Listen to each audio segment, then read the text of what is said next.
Giving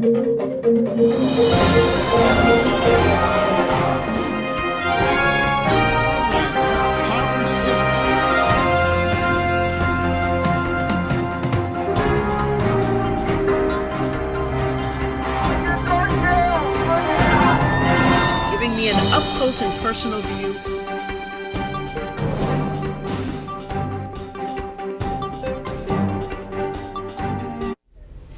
Welcome back to the Joanne Powell Show. I am Joanne. We're coming to you from the World Center of Broadcast Media, WCOBM, Hollywood. We've had a great discussion. This is Black History Month, and as a part of Black History Month, we have been taking a look at a story that is not as well known as some of the others out there. We are going to be talking about the Freedom March in Selma, and joining me now to talk about that is Joanna Jackson. At a young age, at the age of 5 years old, Joanna and her parents became a key component to the civil rights movement. Basically, their home became the cornerstone to this movement in Selma, Alabama. Dr. Martin Luther King Jr. and those that were a part of his movement dealing with the Freedom March in Selma made their home basically ground zero. So welcome again back to the show. And also the home, your childhood home, is now a museum, and you are the CEO of the foundation and the museum. So welcome back to the show. Thank you. So one of the things that we were talking about, we found out that your parents and Dr. King and his wife met in Montgomery as a part of his ministry. Well, actually through, was it in Atlanta? Was it that dentist? they met?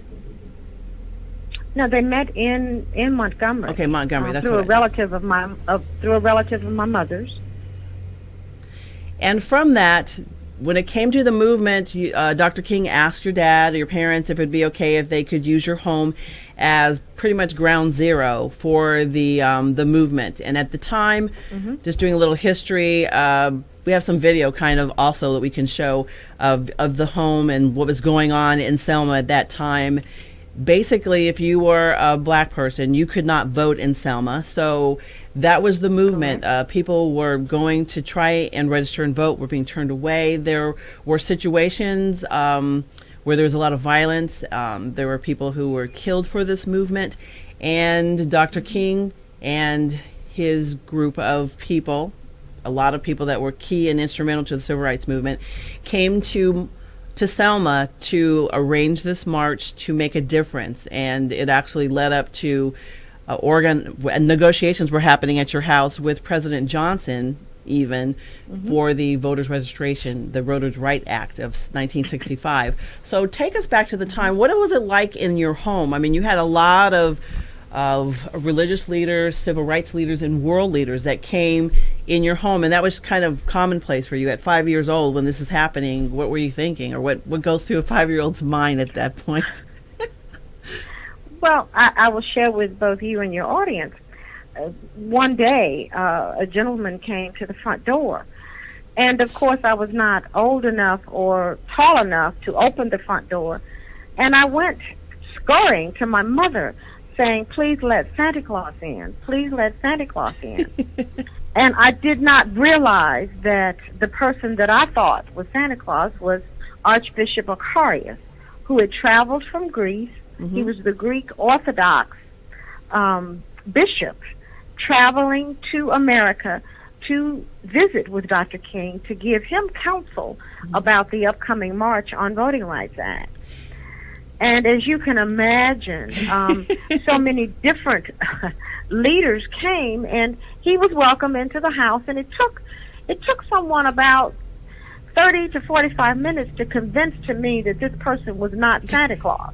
Yeah, with all of his regalia. Yes, and also he actually was marching with Dr. King in the Freedom March. Yes. And if you see him, he does have a long white beard. So as a 5-year-old, I could see how you might mistake, although he wasn't wearing exactly the same outfit, but he definitely had his outfit, and I could see how you might think that as a 5-year-old. What did your mom and dad say? Well, they tried to convince me who he was. Of course, I had no clue as to an archbishop, and I also had no clue as to where Greece was. But it's interesting now that I look back on it. What a movement Martin Luther King Jr., Uncle Martin, to me, galvanized.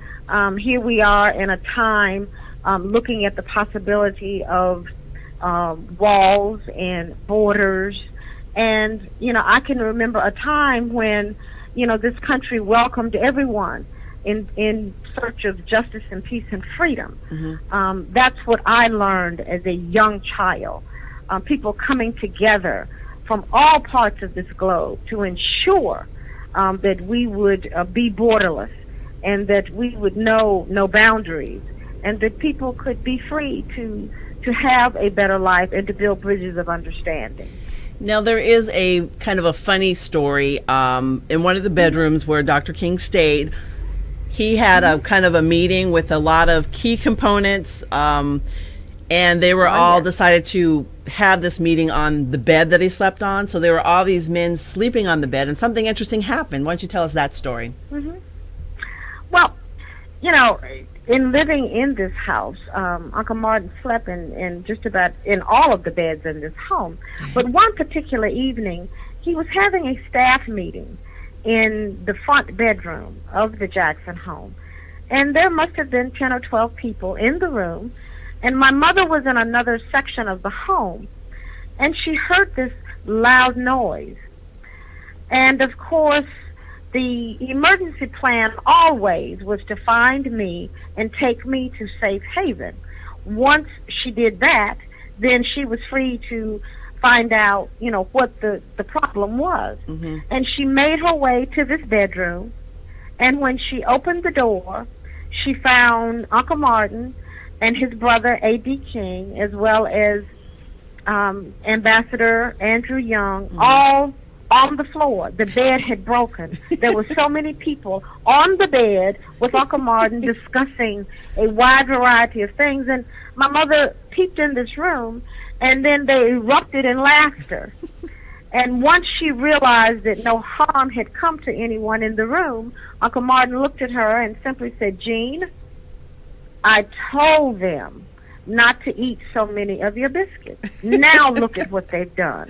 They've broken your bed." And my mother felt at that point that since there was so much joy in that room, and so much seriousness was always going on in the home, she eventually erupted in laughter as well, and then proceeded to close the door, and the meeting resumed. Now let's talk about the backup, the contingency plan, because during that time there were bomb threats, there were people that had ill will toward Dr. King, your home. So the contingency plan was something that was an important component. Tell us a little more information about what that plan was, because you had shared that with me before, and I think it's an important aspect of the story of when they heard that loud, like, boom or crashing sound. Your mom thought it may have been a bomb or something like that, or a shooting. What was she thinking? And tell us exactly what happened, because that story is pretty interesting. Well, I don't think my parents really realized when they made the commitment to Dr. King that, he could, in fact, utilize the home, just what it meant in terms of danger for my parents and for me. But the plan simply was that if anything major happened to the home, such as a bombing or a shooting, then I would be taken to safe haven. And that plan involved, my mother had a relative here, her uncle, who owned a funeral home. And he would bring the hearse at a moment's notice behind our home, and then I would be put in a clothes basket, which people used quite frequently 50 years ago. And then a blanket would be put over the clothes basket. The clothes basket would then be put in the hearse, and then I would be taken to safe haven. And then, of course, the adults would have to deal and manage, with the fallout as best they could. I can tell your audience that, thankfully, this house has always had a halo around it. Nothing catastrophic ever happened during the time that Dr. King and Dr. Bunch and other world leaders were here. When we come back, we're going to take a break. We're going to hear more about your story and your historic home in Selma, Alabama. You're watching the Joanne Powell Show. We'll be right back. If you are an adult that began college and has not finished your college degree, let me put it to you straight. If your lifestyle and your standard of living is not becoming to you, then you should be coming to us, Oakwood University Elite Program. We are the fast, flexible adult degree completion program for the busy adult, like you. Register today. Go to oakwoodleap.com or call 256-726-7098. It's time to leap.